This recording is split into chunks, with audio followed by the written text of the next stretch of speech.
देखो, एक बॉडी है, उसमें कई सारे मास होंगे। वो उन जो मास हैं उनका कोई कई सारे पॉइंट मास होंगे, ठीक है। और उनका भी एक एक सेंटर ऑफ जो मास है उनका भी एक एक्सेलरेशन होगा, जिसका एक मतलब उनका भी एक एसीएम होगा, सेंटर ऑफ मास उनका भी होगा, मतलब कि उनका भी एक इंडिविजुअल एक्सेलरेशन होगा। तो मान लो एक मास m1 है, एक बॉडी है, उसमें एक मास m1 है, पार्टिकल है, उसका भी एक्सेलरेशन a1 है। ऐसे ही dot dot dot dot mn, मतलब कि n पार्टिकल से मिलकर वो बॉडी बनी है जिसका मास n है, ठीक है। m1 m2 m3 m4 ऐसे ऐसे, ठीक है। तो n मास वाला जो है उसका एक्सेलरेशन an हो जाएगा, ठीक है। अगर हम लोग न्यूटन का सेकंड लॉ लगाएं, यानी कि summation of all the forces, सभी फोर्सेस को ऐड करें, तो m1 vector plus a1 vector plus m2 vector plus m3 vector, ठीक है। कहाँ से? i बराबर 1 से n तक, मतलब कि फर्स्ट पार्टिकल, अब n अगर पार्टिकल हैं तो 5 तक जाएगा, अगर 10 पार्टिकल हैं तो 10 तक जाएगा। तो जो जो सम आएगा वो दो प्रकार के होंगे, ठीक है। जो भी सम आएगा उसको दो प्रकार कह सकते हो, या तो वो जो जो भी फोर्सेस आएंगे वह तो वो एक्सटर्नल फोर्स से होंगे, या तो वो इंटरनल फोर्स से होंगे। जो भी फोर्सेस होंगे या तो वो एक्सटर्नल फोर्स की वजह से होंगे, या तो वो बॉडी में इंटरनली लग रहे होंगे।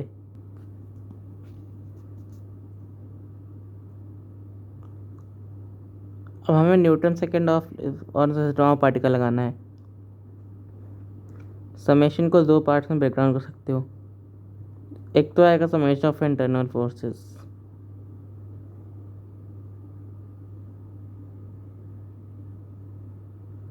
और दूसरा है समेशन ऑफ एक्सटर्नल फोर्सेस।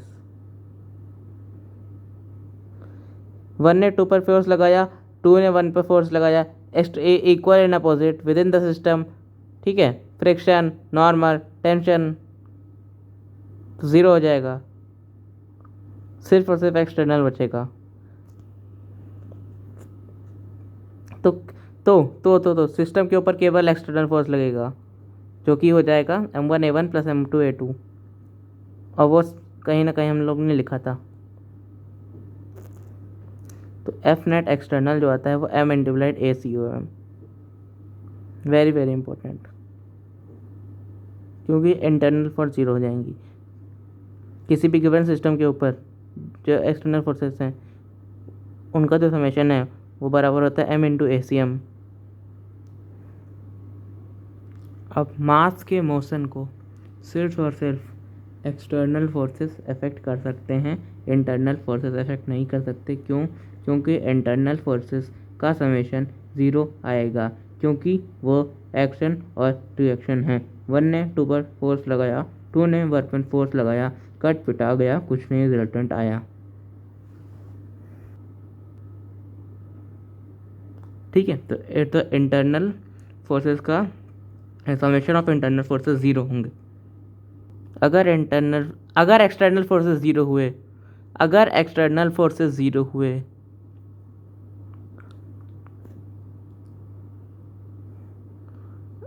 अगर किसी गिवन सिस्टम पर एक्सटर्नल फोर्सेस ज़ीरो हुए, इट इम्प्लाइज कि acceleration of centre mass zero होगा, क्योंकि मास ज़ीरो नहीं हो सकता। और अगर acceleration of centre of mass zero हुआ, मतलब कि वेलोसिटी कांस्टेंट है, क्योंकि जब वेलोसिटी में चेंज ही नहीं होगा तो एक्सेलरेशन ज़ीरो हो जाएगा। और अगर वेलोसिटी कांस्टेंट है तो याद करो मोमेंटम ऑफ सिस्टम क्या लिखा करते थे। अगर सेंटर ऑफ मास की वेलोसिटी कांस्टेंट है तो मोमेंटम ऑफ सिस्टम क्या लिखा सकते हैं? तो मोमेंटम ऑफ सिस्टम होता था p ऑफ सिस्टम, यानी मोमेंटम ऑफ सिस्टम बराबर m of system into V C M, यानी कि वेलोसिटी ऑफ सिस्टम, ठीक है। ठीक है। अब देखो कि कैपिटल M है पूरे सिस्टम का मास है, ठीक है। अगर हम लोग मोमेंटम ऑफ सिस्टम की बात करें, जो कि होता है m capital M into velocity of centre of mass of the system, ठीक है। और अगर अगर अगर अगर अगर F N net external zero है, यानी कि एक्सटर्नल का कोई भी योगदान नहीं है, एक्सटर्नल फोर्सेस का कोई भी योगदान नहीं है, तो एक्सेलरेशन ज़ीरो है, acceleration of centre of mass zero है। अगर अगर एफ नेट एक्सटर्नल 0 है, एक्सटर्नल फोर्सेस का कोई योगदान नहीं है, तो एक्सेलरेशन ऑफ सेंटर ऑफ मास 0 होगा। अगर एक्सेलरेशन ऑफ सेंटर ऑफ मास 0 है तो velocity of centre of mass constant होगा। अगर velocity of centre of mass constant है तो मोमेंटम जो है, तो मोमेंटम क्या होता है, mass into velocity of centre of mass. अगर velocity of centre of mass constant है, मास तो बॉडी का कांस्टेंट ही होगा। तो क्या हम ये कह सकते हो कि मोमेंटम ऑफ सिस्टम भी कांस्टेंट होगा? हाँ, मोमेंटम ऑफ सिस्टम भी कांस्टेंट होगा। यही जो मोमेंटम कंजर्वेशन है।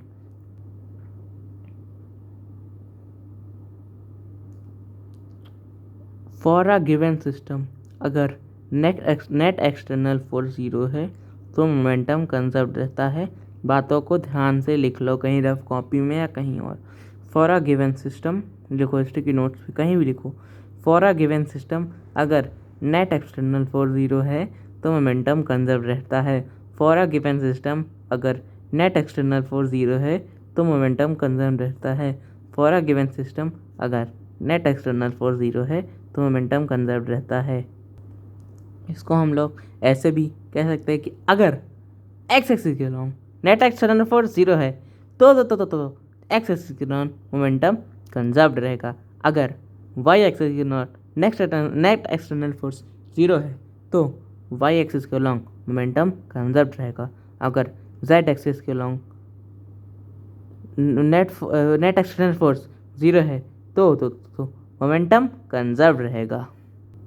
अगर आज के बाद कभी भी कोई भी पूछता है कि तो क्या इस सिस्टम के अलॉन्ग मोमेंटम कंजर्व है या नहीं, सवाल ये है कि क्या इस सिस्टम के अलॉन्ग मोमेंटम कंजर्व है या नहीं, तो तुम्हें एक्सटर्नल फोर्सेस को देखना है, इंटरनल फोर्सेस को नहीं देखना है। क्या बोला मैंने?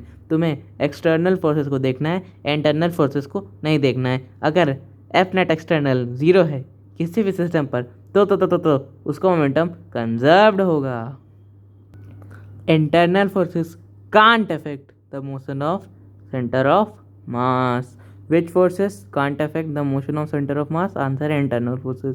इंटरनल फोर्सेस यानी कि टेंशन, एक्शन रिएक्शन पे खस कट हो जाता है। ठीक है, इंटरनल फोर्सेस जैसे कि नॉर्मल, एक्शन रिएक्शन पे mg, एक्शन रिएक्शन पे हर केस में नहीं नॉर्मल।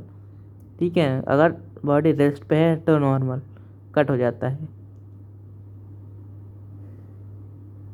अगर सेंटर ऑफ मास की बात होगी तो मुद्दा एक्सटर्नल फोर्सेस का होगा। इंटरनल फोर्सेस सेंटर ऑफ मास को अफेक्ट नहीं करेंगे।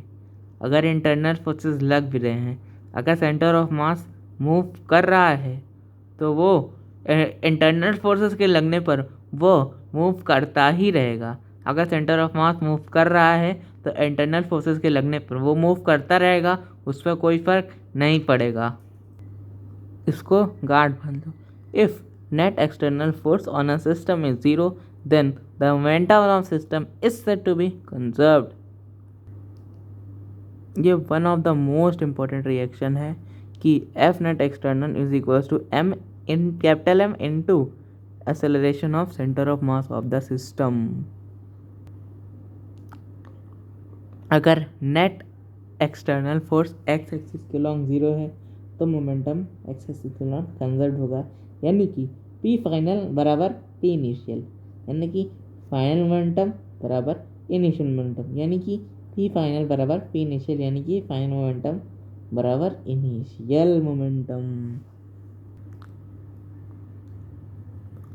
अगर कभी एक्सेलरेशन ऑफ सेंटर ऑफ मास निकाला जाए तो तुम्हारे पास दो तरीके होंगे, या तो तुम m1a1 plus m2a2 plus m3a3 dot mn divided by total mass of the system कर दो, या तो तुम ये करो।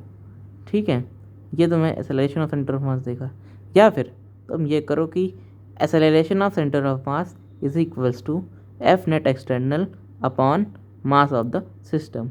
Acceleration of centre mass is equals to F net external word is very very important, upon में मास ऑफ द सिस्टम। ठीक है, याद रहे इंटरनल का कोई योगदान नहीं होता है। अब जैसे ये फिगर देखो, इसमें नेट एक्सेलरेशन बताओ, टिक टिक 1 टिक टिक 2 टिक टिक 3। नेट एक्सेलरेशन जो होगा तुम्हारा वो होगा खींचने वाला फोर्स माइनस रोकने वाला force upon mass of the system, यानी कि F net external upon mass of the system. याद रहे ये 2 ब्लॉक प्रॉब्लम है, यहाँ पे फ्रिक्शन भी एक्ट होगा। पर फ्रिक्शन जो है वो इंटरनल फोर्स की कैटेगरी में आ जाएगा। 1 ने 2 पे लगाया तो 2 भी 1 पे लगाएगा। ठीक है, याद करो ऐसे ब्लॉक ओवर ब्लॉक में वही होता है। तो रोकने वाला फोर्स कोई है ही नहीं, क्यों? क्योंकि नीचे वाला जो है वो स्मूथ है, तो रोकने वाला तो कोई है ही नहीं। तो एक्सेलरेशन क्या होगा? 10 अपॉन टोटल मास 5, यानी कि 2 मीटर पर सेकेंड। अगर एक्सेलरेशन ऑफ सेंटर ऑफ मास को वेक्टर फॉर्म में लिखोगे, क्योंकि वो वेक्टर क्वांटिटी है, तो आंसर आएगा तुम्हारा 2i कैप। बात खत्म। ये क्वेश्चन करो, सॉल्व करो खुद से। एक्सेलरेशन ऑफ सेंटर ऑफ मास बताओ। 1 2 3। अगर तुमने आंसर लिखा है 3, तो तुम 3 10/3, तो तुम गलत हो। मान लो कि बी भी एक एक्सेलरेशन ए से नीचे जा रहा है और ए वही एक्सेलरेशन ए से राइट साइड जा रहा है। तो जो एक्सेलरेशन है, एक्सेलरेशन ऑफ सेंटर ऑफ मास, वो इन दोनों का रिजल्टेंट होगा। ठीक है, जो कि वेक्टर फॉर्म में तुम लिखोगे क्या? तुम लिखोगे यहाँ पे जो तुम्हारा एक्सटर्नल फोर्स है वो 10 नहीं है। क्यों? क्योंकि एक तो तुम्हारा एक्सटर्नल फोर्स तुम्हारा mg होगा, ठीक है, और एक एक्सटर्नल फोर्स जो पुली पे रस्सी पॉइंट ऑफ कांटेक्ट के द्वारा नॉर्मल लगेगा वो भी तो होगा, जो कि एक किसी एंगल पर लगेगा हॉरिजॉन्टल से। ठीक है, और उसके 2 कंपोनेंट भी होंगे, तो किसी भी एक्स एक्सिस हो या वाई एक्सिस हो। ठीक है, यानी कि अब कंपोनेंट वाली बात हो गई, यानी कि कुछ चीज़ एक्स में होगी, कुछ चीज़ वाई में होगी, तुम उसको वेक्टर में लिख लो। यानी कि जो नेट फोर्स है वो कुछ नेट एक्सेलरेशन है वो कुछ एक्स में भी होगा, कुछ वाई में भी होगा, यानी कि वेक्टर में होगा। तो एक्सेलरेशन ऑफ सेंटर ऑफ मास क्या होगा? वो होगा m1 a1 plus m2 a2 divide by m1 plus m2। तो या फिर एफ नेट एक्सटर्नल लिख लो। अब 2 वाले के लिए 2ai कैप प्लस 1 वाले के लिए माइनस टाइम्स ऑफ, क्योंकि माइनस जे है, डिवाइड बाई 3। ये जो 10/3 वो एक्सेलरेशन हो जाए उन डब्बों का। पर जो सेंटर ऑफ मास है वो तो इस सिस्टम के लिए कहीं और लाई कर रहा है ना। उस सेंटर ऑफ मास, उस स्पेसिफिक पॉइंट जहाँ पे सेंटर ऑफ मास लाई कर रहा है, उसका एक्सेलरेशन कुछ और होगा। ये तो तुम्हारा general acceleration Newton third law of motion से खींचने वाला फोर्स माइनस रोकने वाला फोर्स अपॉन द सिस्टम आ जाएगा, जो कि 10/3 होगा। पर क्या वो सेंटर ऑफ मास का एक्सेलरेशन होगा? आंसर है नहीं। एक और इम्पोर्टेंट पार्ट कि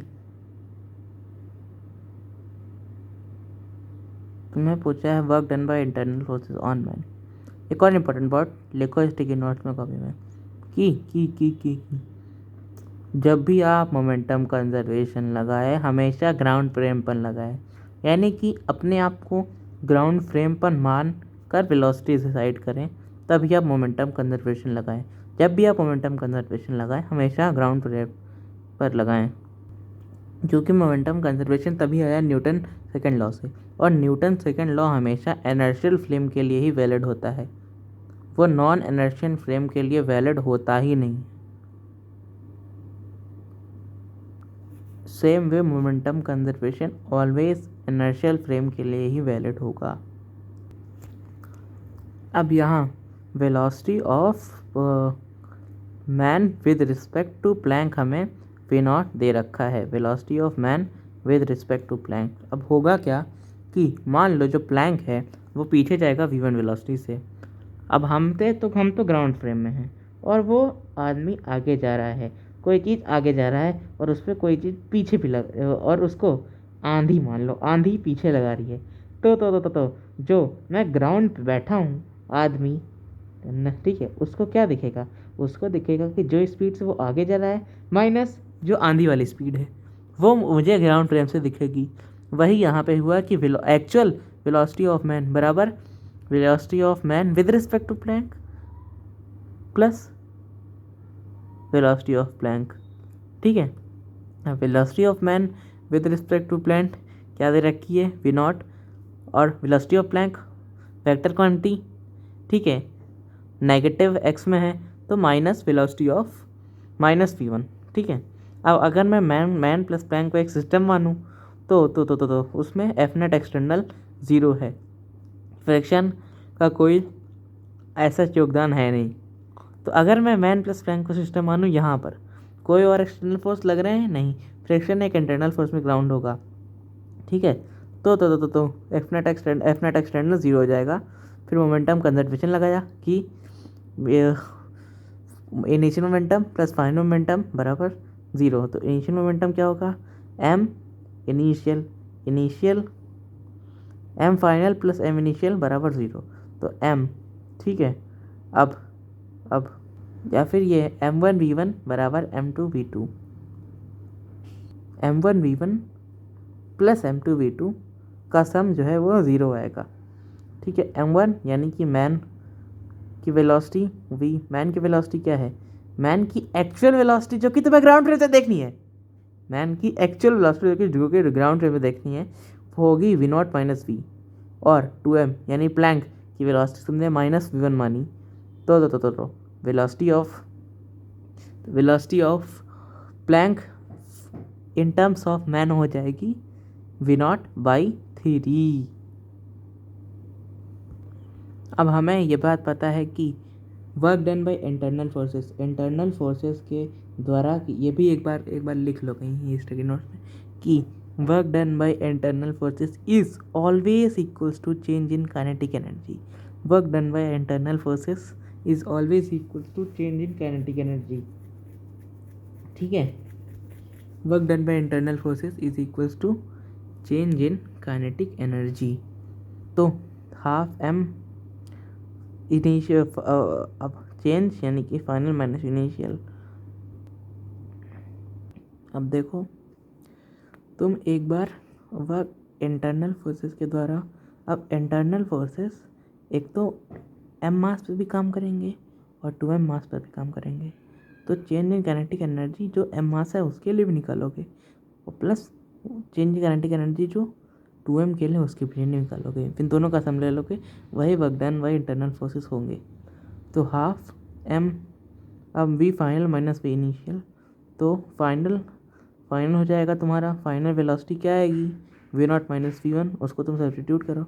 और इनिशियल, तो इनिशियली तो रेस्ट स्टार्ट हो रहा है, इनिशियली तो मैन भी रेस्ट पे था और प्लैंक भी रेस्ट पे था, तो दोनों का इनिशियल 0 हो जाएगा। ये जो v0 दे रखा है वो विद रिस्पेक्ट टू प्लैंक, वो अगर कुछ गिवन नहीं है कि इनिशियल स्टेट का है प्लैंक का या फाइनल स्टेट का है प्लैंक, तो if nothing is mention then we have to assume that the v0 which is given is always final state. जो प्लैंक की फाइनल स्टेट है उस पर ये वेलोसिटी है। ये क्वेश्चन है, सॉल्व करो। अब देखो हमें पता नहीं है कि प्लैंक किधर मूव करेगा, मान लेते हैं कि हम प्लैंक जो है वो लेफ़्ट साइड मूव करेगा, मैथ हमें सही आंसर देगी। अगर वो पॉजिटिव है तो हमारी डायरेक्शन अज्यूम सही है, अगर वो नेगेटिव आया तो हमारी डायरेक्शन अज्यूम गलत है। तो हम लोग मान लेते हैं कि वो लेफ़्ट साइड मूव करेगा। ठीक है, अब देखो, अब जो एक बिल्लू इंसान है उसकी वेलोसिटी क्या होगी, ग्राउंड फ्रेम में बात करनी है तुमको, मोमेंटम कंजर्वेशन के लिए हमेशा ग्राउंड फ्रेम में बात करनी। तो उसकी अपनी वेलोसिटी 2v0 है, तो हम लोग ने मान लिया है कि वो इधर जा रहा है। तो ग्राउंड फ्रेम के लिए velocity of man is equals to velocity of man with respect to plank plus velocity of plank, है ना। तो velocity of man is equals to velocity of man with respect to plank, जो कि दे रखा है 2v0 और minus velocity of plank, plus होता है पर एक्चुअल में v1 तुमने उस डायरेक्शन के अपोजिट नेगेटिव एक्स में माना है, तो इसलिए माइनस हो जाएगा। ठीक है, 2v0 माइनस v1 ये हो जाएगी बिल्लो की वेलोसिटी। अब देखो, या तो तुम अगर कार्टेशियन प्लेन ना भी समझो तो direct V naught minus V one आएगा, क्योंकि दोनों अपोजिट डायरेक्शन में। अगर तुम पिंकी की बात करो तो तुम ग्राउंड पे हो और पिंकी भी लेफ्ट साइड जा रही है और प्लैंक भी लेफ्ट साइड जा रहा है, तो ग्राउंड फ्रेम पर तुम्हें क्या वेलोसिटी दिखेगी, दोनों ऐड होते हुए। नाव पे देखो, नाव भी उधर जा रहा है, बोट भी उधर जा रहा है, तुम्हें ग्राउंड फ्लोर पर क्या वेलोसिटी दिखेगी, दोनों ऐड होते हुए। ऐसे ही यहाँ पे जो तुम्हें पिंकी की वेलोसिटी दिखेगी वो दिखेगी V naught plus V one. अगर नीचे वाला सरफेस स्मूथ है तो इनिशियल मोमेंटम पूरे सिस्टम का ज़ीरो। अब हमें बात फाइनल मोमेंटम की करनी है। मैंने लगा रहा हूँ initial momentum of the system बराबर final momentum of the system. क्या यहाँ पे कोई एक्सटर्नल फोर्स है? अपने आप सवाल करो, आंसर है नहीं, कोई एक्सटर्नल फोर्स नहीं है, यानी कि initial momentum of the system बराबर final momentum of the system होगा। इनिशियल मोमेंटम सब कुछ रेस्ट पे है तो ज़ीरो हो जाएगा, ठीक है। अब आते हैं फाइनल मोमेंटम की बात करने। अब इससे तुम्हें क्या समझ में आया कि अगर एफ नेट एक्सटर्नल ज़ीरो है तो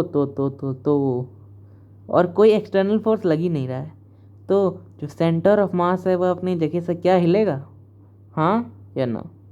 अगर कोई एक्सटर्नल फोर्स लग ही नहीं रहा है तो क्या सेंटर ऑफ मास हिलेगा, ना या ना? आंसर है ना। तो चाहे बिल्लू हो, चाहे प्लैंक हो, चाहे पिंकी हो, सेंटर ऑफ मास पे कोई फर्क नहीं पड़ेगा। सेंटर ऑफ मास अपनी जगह पे फिक्स रहेगा। क्यों? क्योंकि कोई एक्सटर्नल फोर्स लग ही नहीं रहा है जिससे सेंटर ऑफ मास चेंज हो। अगर तुम चाहते हो सेंटर ऑफ मास चेंज हो तो कोई एक्सटर्नल फोर्स लगना चाहिए। बॉडी पर कोई एक्सटर्नल फोर्स ही नहीं लग रहा है, सेंटर ऑफ मास चेंज ही नहीं हो रहा है। तो तुम लगा दो m1a1 plus m2a2 divided by m1 plus m2 plus m3। अब जब भी ये सेंटर ऑफ मास वाला एक्सप्रेशन यूज़ किया करो तो तुम एकदम कार्टेशियन प्लेन वाला सिस्टम भी देख लिया करो साइन के लिए। तो वो लोग राइट साइड, वो जो है तुम्हारा m मास वाला जो है वो तुम्हारा राइट साइड में है तो उसका पॉजिटिव मान लोगे, उसकी वेलोसिटी। और जो प्लैंक है और जो पिंकी है, ठीक है, उसके लिए तुम नेगेटिव मान लोगे। क्यों? क्योंकि वो लेफ़्ट साइड में है, ठीक है। माइनस टाइम्स हो जाएगा, ठीक है। उसको तुम वेलोसिटी को विद साइन रखना है, ऐसा समझ लो ना। वेलोसिटी को विद साइन रखना है, m1 v1 plus m2 v2 plus m3 v3। तो वेलोसिटी को तुम्हें विद साइन लेना है, यानी वेक्टर में लेना है, तो वो नेगेटिव होगा ऑटोमेटिकली, ठीक है। किसका जो लेफ्ट साइड जा रहा है, इसे तुम निकाल सकते हो। तो एंड में जो v1 है वो इन टर्म्स ऑफ v0 तुम्हें बताना है, यानी कि कुछ भी जो तुमने माना है वो इन टर्म्स ऑफ तुम्हें जो वेरिएबल दे रखे हैं उसमें, तो आंसर जो है तुम्हारा v0/2 आएगा, बात खत्म। और बिल्लू का जो आंसर आएगा वो आएगा 3v0/2, और जो पिंकी का जो आंसर आएगा वो आएगा 3v0/2 माइनस में। और ये थोड़ा जो 3 मिनट मैंने जो बोला वो गलत है, क्योंकि कैलकुलेशन एरर हो गई थी। तो एक्चुअल आंसर जो आ रहा है वो v1, तो v1 है जो आएगा वो v0/4 आएगा, v1, ठीक है। तो जो बिल्लू की वेलोसिटी आएगी वो आएगी तुम्हारी 7v0/4, और पिंकी की जो वेलोसिटी आएगी जो कि पीछे की तरफ होगी, तो माइनस पहले लगा दो, वो आएगा -5v0/4, ठीक है। तो अगर हम लोग ने उसको नेगेटिव माना है उस तरफ वाले को, तो v0/4 सही है।